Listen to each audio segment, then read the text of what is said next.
台南市政府昨暝来宣布，今仔日正常上班上课，结果网络顶竟然有人用市长黄伟哲的大头大发布讲，今仔日停班停课。原来是一个中学生，伊看家己惹出着事端，赶紧甲铺文摕掉，而且来道歉。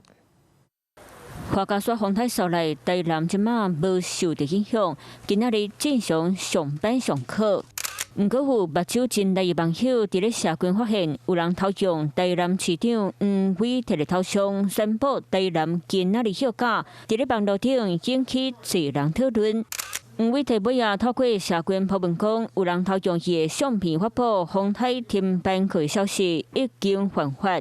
警察对这件代志开始调查。本案经查非由市府正式发布，属不实讯息。本大队已掌握特定对象，将依法侦办。今仔就是黄伟哲的网友，嘛发布普文公开回息咧，保证袂搁再犯。当然，这个当事人已经道歉了，好，但是就是说，我们还是需要来依照法律的规定办理。